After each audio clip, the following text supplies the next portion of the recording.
Hello again, Sissy. Hey, Sissy. We're back for another episode of We Should Have Recorded That. This time I you're in know. the hot seat, though. I know. I called you, or you called me yesterday. I finally responded to your call because I needed a minute to myself because I was spiraling. So we talked a little bit yesterday and then again today. I'm in a slightly better place. But yeah, we got to talk about that spiraling because I was totally feeling like, whoa, what am I doing? This is not going to work out. So Well, we and I should, wanted you to share it because it feels to me like I'm sort of have this intuitive feeling that it's coming at a time that is going to affect a lot of people who want to start building communities. Like you were Mhm, kind of hitting that like 2 month, 8 week mark, mhm. where I think anyone who's putting in a diligent effort in building a community, if they're not seeing a certain type of progress or result at that point, they may also feel that same spiral, which is why I really wanted you to share that here. Yeah, I think that's wise, you noting the timeline and how that's probably pretty typical. Plus there's the fact that I launched my community initially free, but it's December 21st and I'm planning to have paid membership starting in January. So, ooh, it's like crunch time. I'm about to kind of transition over from, oh, it's free, people are here because it's free, to wait a minute, do I have value? Do I have something to offer? What does that look like going forward? So yeah, I'm definitely, I'm still a little on edge about things, but yesterday I especially was really kind of having a lot of struggle. I just was overcome with this feeling of, yeah, it was anxiety. It was like this restless feeling of what am I doing? I don't have the number of members interacting on the free platform that I expected to have at this point. I don't have the same, or I don't have the number of actively engaged members showing up to meetings as I hope to have at this point. Because in my mind, I thought, oh, if I can have 10 active members by the end of November, regularly showing up to meetings, and that's where I want to be. Well, in yesterday's meeting, I had one person. So, and now that one person is a person who's been consistently showing up throughout. So I've got some members who are coming and showing up diligently, but here I am, what, 2.5 months, almost 3 months, and yeah, 2.5 months into having meetings, and I just had one person show up. And this is not the only time I've had that happen, where it's just me and one other person chatting for an hour, which again is fine. It's good practice for just having those conversations and kind of reinforcing that habit of showing up for myself and for my community. So that's all great. But, she even asked in that meeting towards the end, so if what did you do for work while your husband was a travel nurse? And I told her I've just been a stay-at-home mom. And we talked about that a bit. And then she said, well, so then is this going to be your business? And I really, yes, was my answer, but I didn't answer with the grace and confidence that I would have liked to have had in that moment. I shifted my eyes away from the screen. I stumbled for my words. I didn't know what to say. And that is not the way I want to communicate this business venture to others. But yet, in that moment, I felt put on the spot because I don't feel ready to be asking people to pay me for membership in a community that, one, is still very small, and two, I just am still struggling with this piece of, do I actually have real value to offer? So I kind of just deferred in that moment. I said, she even asked, well, what are you going to charge for the monthly membership? I'm sure she's curious. And I didn't answer her directly because that's also another area that I am trying to figure out for myself. What do I charge? How do I price it? There are other communities out there. And even just this last week, there's another community that's come on the horizon in this same, niche of carnivore animal-based eating, and they're charging $20 a month. Like the primo community that gets in guest speakers every month, that is the community I was once a part of, they only charge $30 a month. Well, so do I base my prices off of that, or do I base it off of something different? So I'm kind of navigating that as well. So when my member in yesterday's meeting asked me about, oh, so is this going to be your business and what does that look like moving forward? I really didn't know how to answer that with confidence because I'm still trying to figure out those decisions for myself.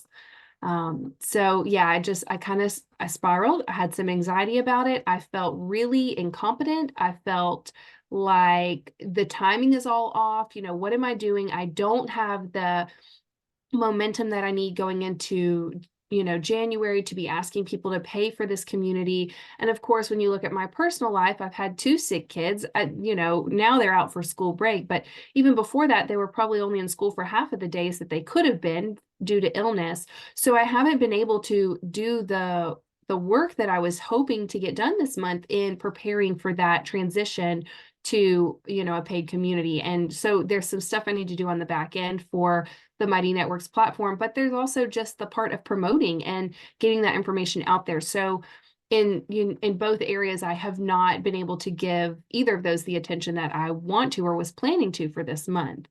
So One yeah. of the things that you said in the first conversation we had, so yesterday, that I jumped all over was you said something like along the lines of, well, I haven't done anything for the business this week. I haven't done anything. I'm not doing anything. I didn't do what I wanted to do this month.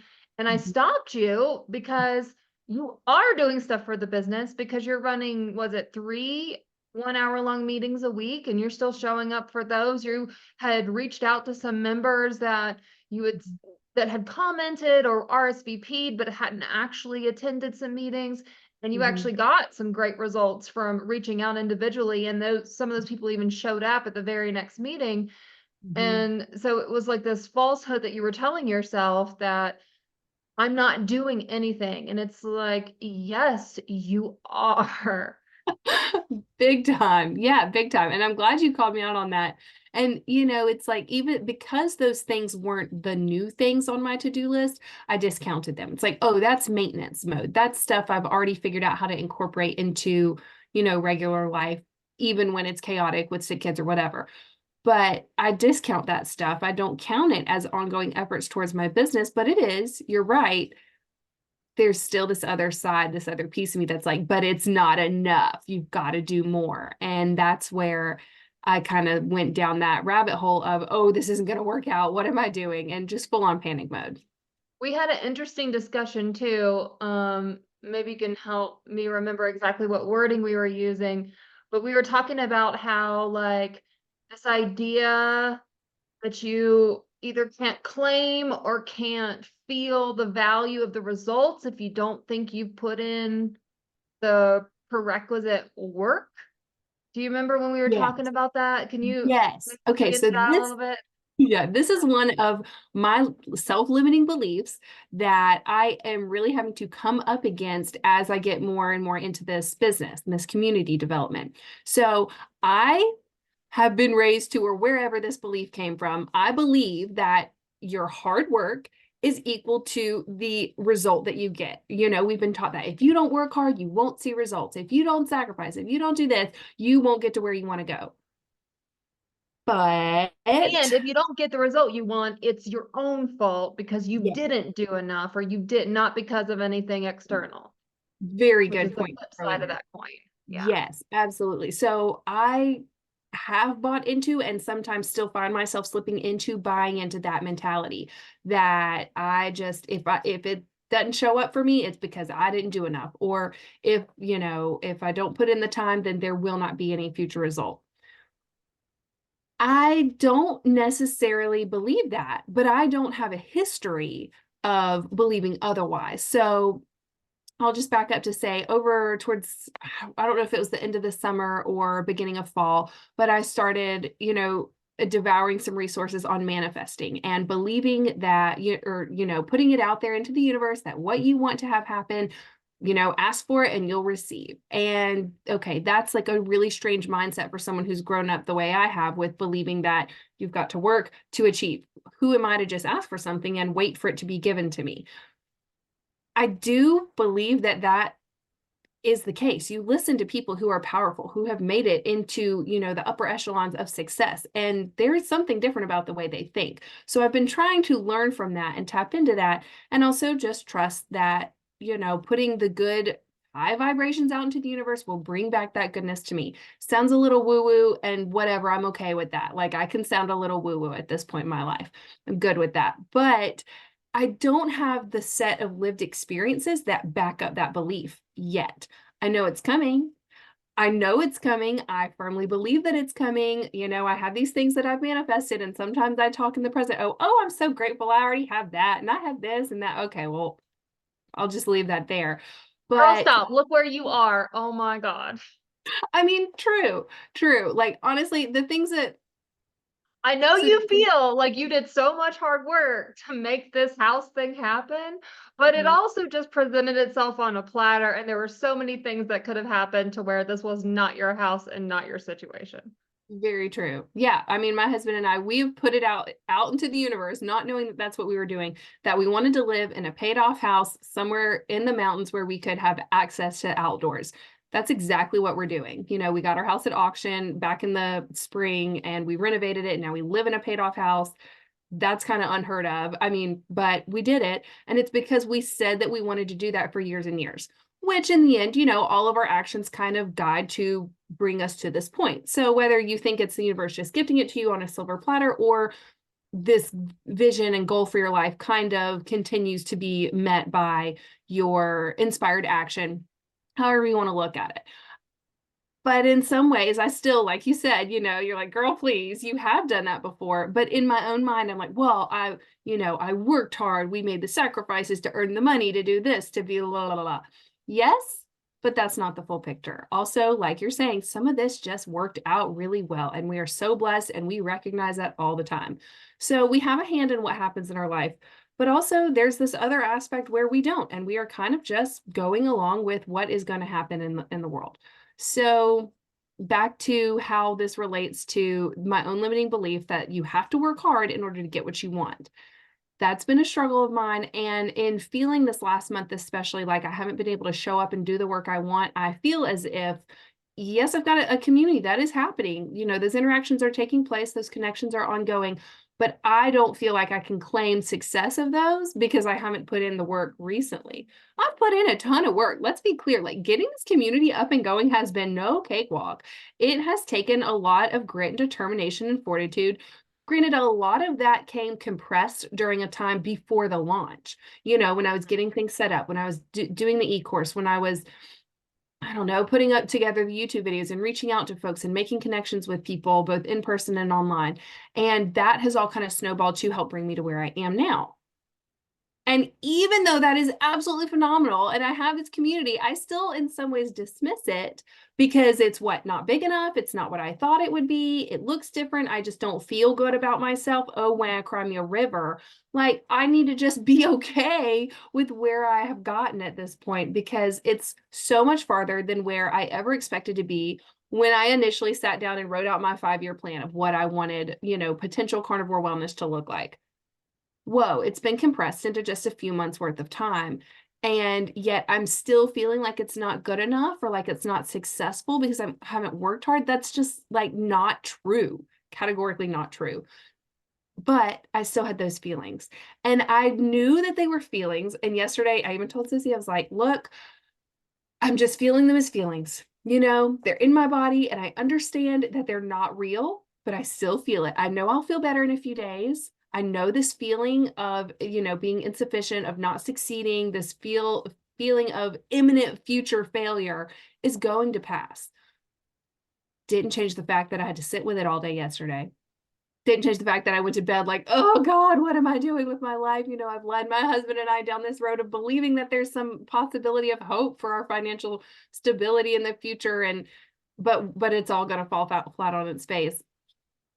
Well, guess what? I had some great dreams last night. Woke up feeling a bit more refreshed and positive, got good sleep, which is another factor. I'd had several nights of tossing and turning prior to yesterday. So maybe that's part of where that anxiety factor started creeping back in. But, you know, good sleep last night, a nice reset, woke up this morning. We chatted. Sissy was like, we got to put this on the podcast because everyone is going to go through this We gotta period. record this. Yes. So I think it's just part of that process. It is normal that when you come up to the edge of a ledge where you know you've got to jump a little, you know, you got to jump. It's scary. You take that breath, you take that pause. And I think that's what that was for me yesterday. And I'm not really sure I'm ready to jump yet, but I'm feeling a little bit better about standing on the edge of the ledge, if that makes sense. And we talked a little bit more in our conversation this morning, you know, because I've said before that what's helped me through that is that I have my partner Stephanie, who that girl just sets dates and we just do it. And even if I have fears around like, are we ready? Like the thing is, that's what she said we're doing. So that's what we're gonna do. And I'm not gonna let her Right. down. Right. Mhm. And I know you've talked a good bit about partnership, at least to me, as far as like wanting partnership at some point, but not knowing that your business isn't ready to support, Mhm. income from multiple people yet.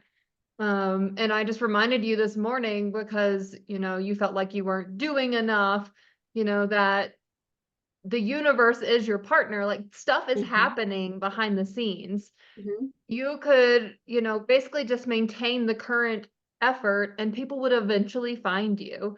The Mhm. thing is, we have certain goals about how many people we want and when we want to earn a certain amount of income from our communities. And it's that reason that we keep, pushing and trying to grow. But the thing is, the structure's already there. We've already Mhm. created the opportunity. And I think this, at least for me, is the way I view your like house situation. You Mhm. put out in the universe what you wanted, but then it's not like you sat there and twiddled your thumbs and tanked your credit score and didn't have any savings for the actual payment of said house. Like you still had to create the opportunity for that thing to then come along. And I feel that that applies universally with manifesting. And I can definitely see that with starting a community. It's Mhm. how I view just any sort of finances. If I don't create the opportunity for the universe to send me money, it's going to Mhm. have to work really hard to figure out some creative way to send me money. Mhm. And so what you've done is you've created opportunity, and that's really the extent of what we have control over. Right. Yeah. And I loved what you said this morning about how the universe is my partner. I've got a partner, whether you call it the universe or spirit or God or love or whatever that being, that divine something is to you. It's there. It's got your back. It's right there. Like, what has carried you through life up to this point? I mean, haven't we all just at some point look back at our day and be like, man, that is really wild that I made it through this day, or through this situation, whatever the case may be. We're not alone in this, even if we feel alone. And if you do feel alone, get a good sister like Sissy and, let her tell you that it's okay. Like you've been doing the work, you're doing great. And, you're not alone. So that does feel really good. And it's so funny. I didn't tell you this morning, but as you mentioned that the universe has got my back, especially on the community building, I immediately got a notification that a lady I'd reached out to in my community, she'd been gone on a cruise. She messaged me right back. And so it was like, all of a sudden it's like, okay, yeah, this community is here. She's, seeking support and also like thanking me for the support that she got while she was away and then reiterating that she's going to be coming to a future meeting. So like really, okay, breath of fresh air. I can breathe that sigh of relief because yeah, I've done the work. The universe is right there too. Like things are always in, they're already in momentum. You said something the other day, Sissy, about the momentum that we've built. I'd love it if you'd share that and how it does, you don't even know that you would be able to stop it if you tried. Yeah. So the way I view it is I think with both of our communities, because we have put in a strong effort from the beginning, even though we're not yet seeing the results in regards to paid membership, which is probably how most people are going to measure any sort of have a metric of success, of, quantifiable metric of success within this realm. Mhm. I still know that we have such momentum going that it would take more work to stop it Mhm. than to keep going. I agree. Like this ball is already rolling. We've already put stuff out there in the universe. Energy is not created or destroyed, it's just transferred. So that energy is already out there. Like we can't reel all that back in. I mean, to like No. remove our presence on the internet of like the videos we've put up, the things that we've plugged, Mhm. all those things that we've put out there of like, hey, come follow me here, come do this here, come engage with me here. To reel Mhm. all that back in would take so much more work to like delete the existence ever and traces of these communities than it is to just keep going. Yeah, let it ride. And if you've got to step away for a little bit because you've got sick kids for a month, apparently you can do that and it's okay. Continue to show up in the ways that matter. In my case, I decided that was continuing to show up to my meetings, having that accountability and that support for my people. That's what I was not willing to give up. And guess what? I haven't had to. I've scheduled my meetings for my kids' naps, so I'm able to show up continually for the existing community. Now, I haven't been able to do the community building and growing that I would like to, but again, is that even really my place, or is that something that happens organically as, as people are ready and as, those connections are forged through authentic connection as opposed to trying to force it out there. For And you being in a health and wellness community too, it's kind of right place, right time. Are Mhm. people really going to join a carnivore eating community right before Christmas? Hell no. But Right, they're come gonna wait till January 1st, when they're looking for Mhm. something like that, when it pairs up with everyone's New Year's resolutions to better their health, to better their wellness, to do the personal development, all those Mhm. pieces that you really specialize in, and that Mhm. your community actively supports, especially all those tangential things like circadian rhythm and sleep health and managing your cortisol levels, Mhm. things that almost everyone can relate to no matter what their eating preferences are. I think it's a matter of being in the right place at the right time. And so what, people aren't showing up yet? That makes total sense to me. That seems like Mhm. human psychology. Very few people are jumping into that realm.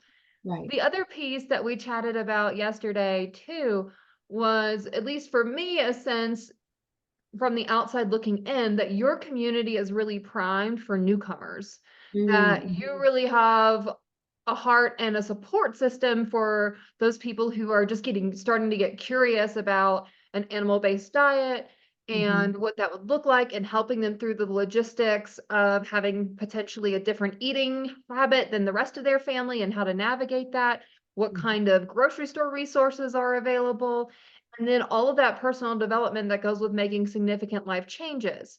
Mhm. Whereas some of these other communities that at times you have viewed as competitors, they Mhm. really specialize in the fine tuning of this diet style, in reducing the like number of meals per day down, or doing like fasting protocols.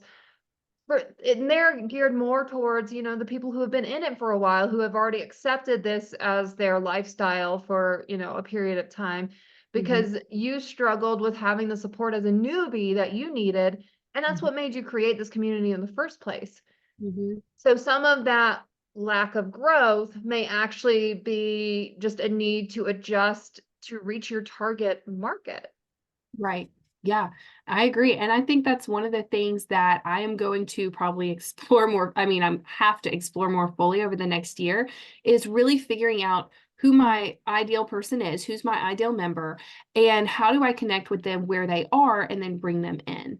Because it's like you're saying, yeah, I could just keep fishing in the carnivore pond, people who are already here, but there's a lot of fishing poles in that pond. And, honestly, I've seen 3 other communities pop up in the last month that are trying to fish out of that same carnivore pond. So let's, take our bait and tackle over a few yards down the way and let's go to a different pond and let's fish in there. So figuring out what that will be for me, I think it very well could be mothers who are, the stay-at-home moms or the moms who are just spiraling with the hormonal issues postpartum.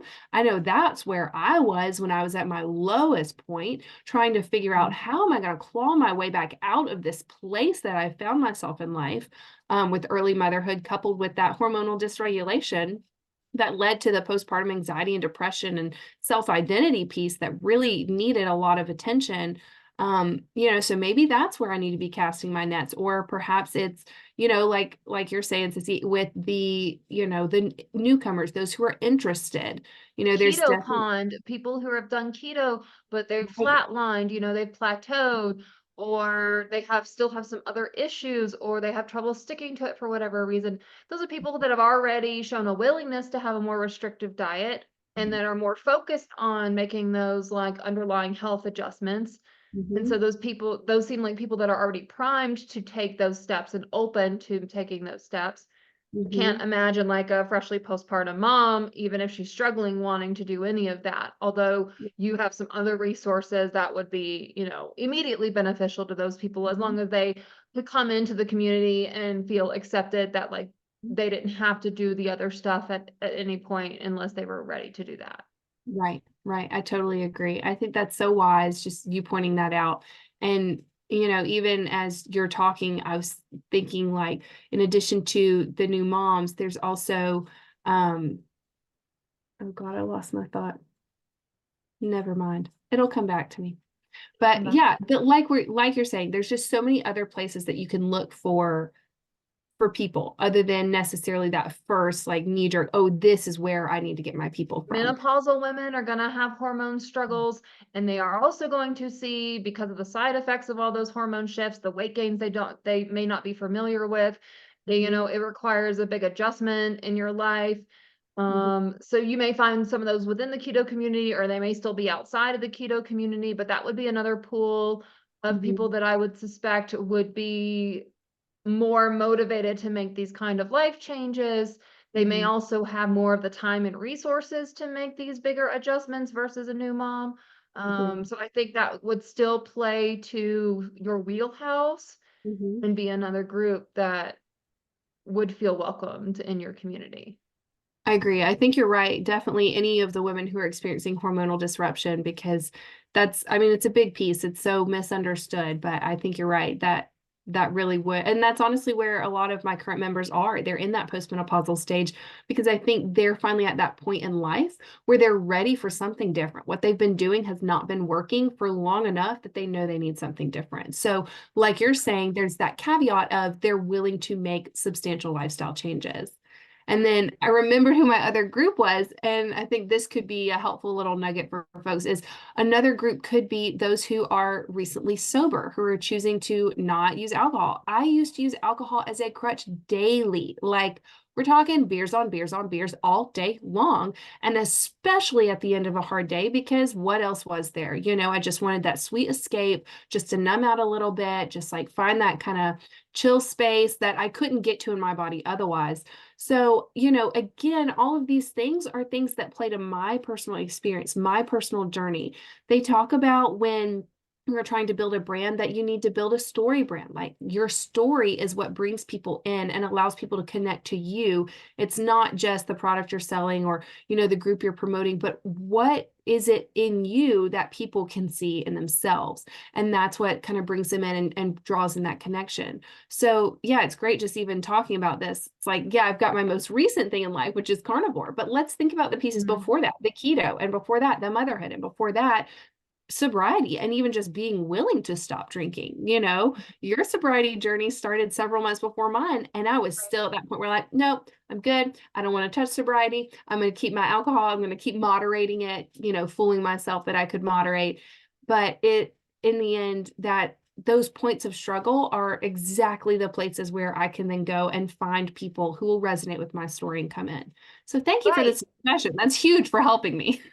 Yeah, it's great. Great little brainstorming. I mean, you're right. It's like look a little bit further ahead on your journey. What was it that attracted you to carnivore? Where were you before carnivore? Because that's where your people are right now.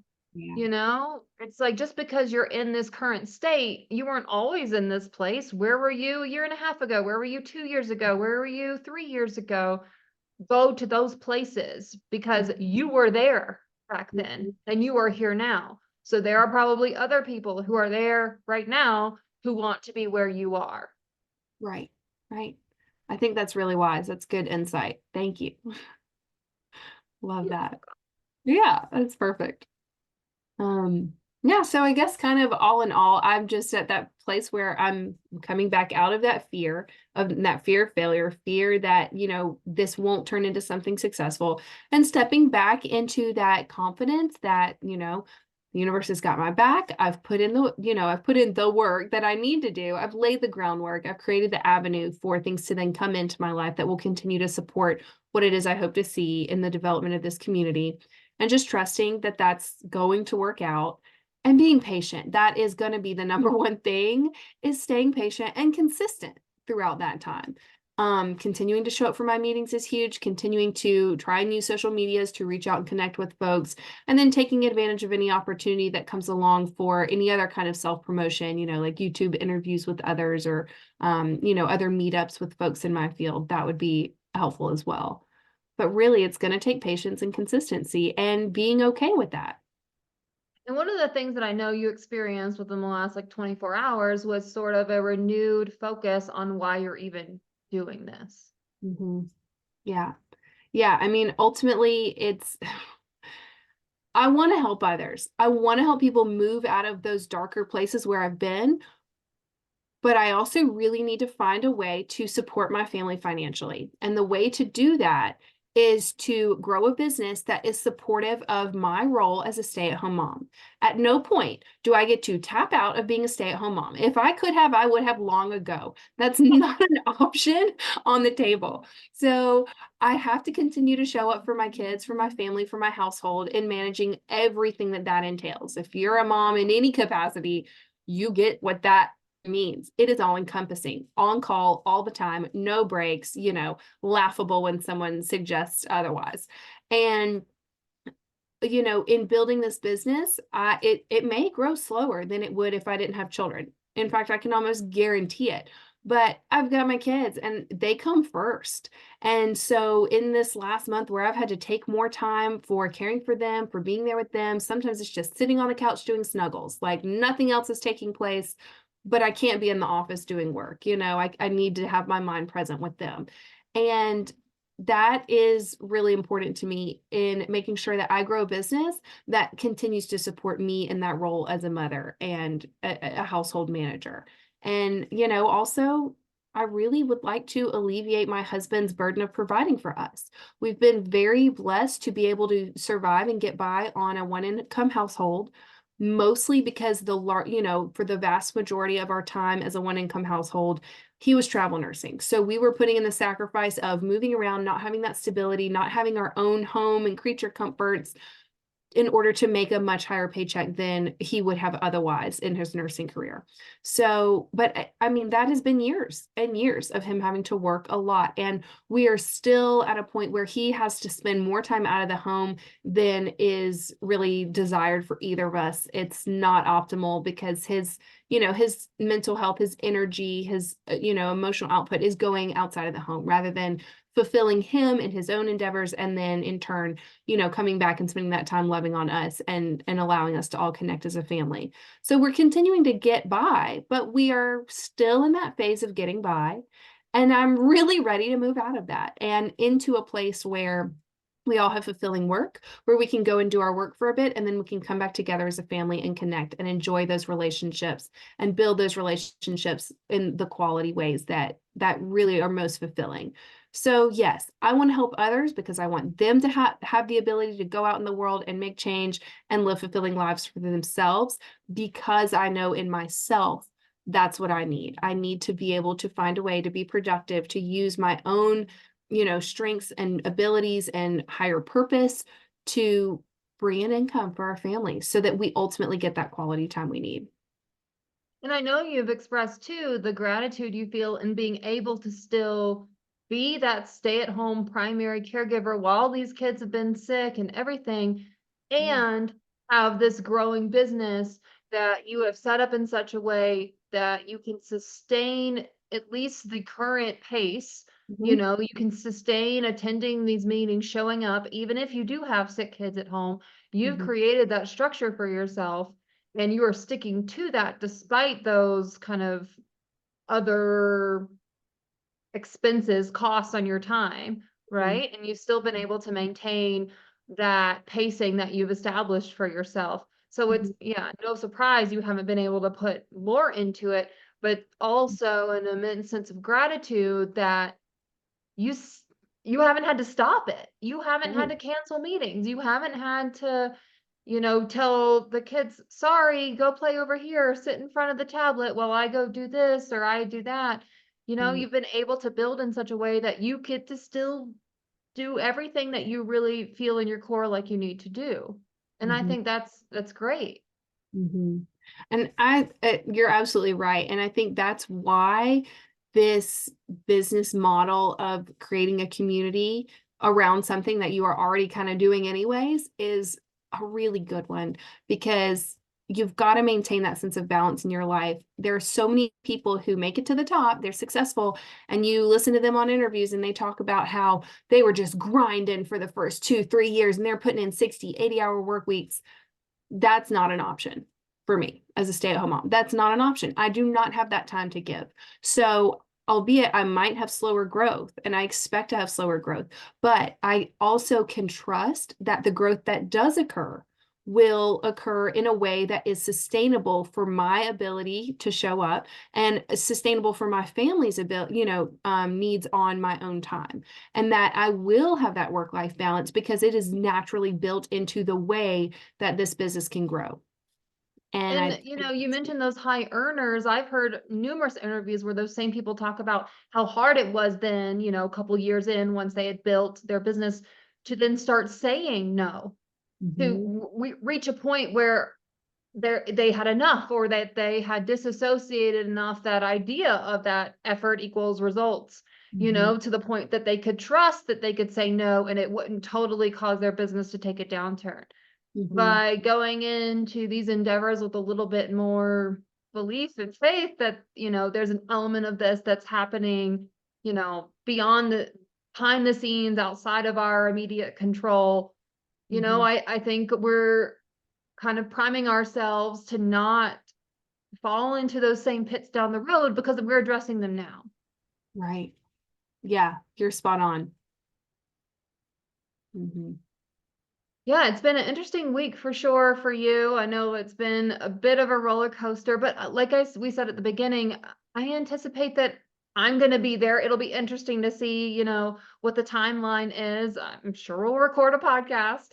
Oh, yes. Um, our previous podcast, I was in the middle of some technical things that were frustrating to me, and we were talking about the learning curves. Mhm. Those have since been resolved because Stephanie is the technology guru, and that's where she excels, and I have to get over my own insecurities over the fact that, like, sometimes I feel like she's doing more than I'm doing or whatever, Right. because we have different skill sets, and, we're just gonna let things play to each other's skill sets. Maybe I'm more ideas focused right now, and she's more like, "Let's figure out how to make this email list thing work, or how to add this intro music onto this podcast," or whatever it is. But at the end of the day, I know that both of us we're just working towards the same goal, and that's all that matters. And we're both putting in effort, we're both showing up, we're attending the meetings, we're posting things, we're doing what we need to do. And that at the end of the day, that's what matters. There's going to be ebb and flow. Nothing is going to look equal, but just because it's not equal doesn't mean it's not equitable. Right. Yeah. And just, and in the effort that you have put in, that's enough. And believing that that's enough and knowing that that will carry you over to the next step. You may not have the next step right in front of you yet. You might find yourself in a holding pattern. Honestly, I feel like I've been in a holding pattern for the last month or so. That's okay. The stuff I've done before has allowed me to be in this place where I know that when I hit that next level, probably in a few days, as I get things ready for January, where I'll be able to pick right back up and step into that forward momentum of building the business out in whatever way that looks. Right? Yeah. Well, great chat, Sissy. I'm so glad we recorded this. Me too. At least we got this one down. So that's great. Thanks for chatting, and always thankful for your helpful insights. I mean, my goodness, you're just a guru for me personally. So I'm so thankful. I'm here for you, Sissy. I'm here Always. for you. All Awesome. right. Bye. Chat later. Bye.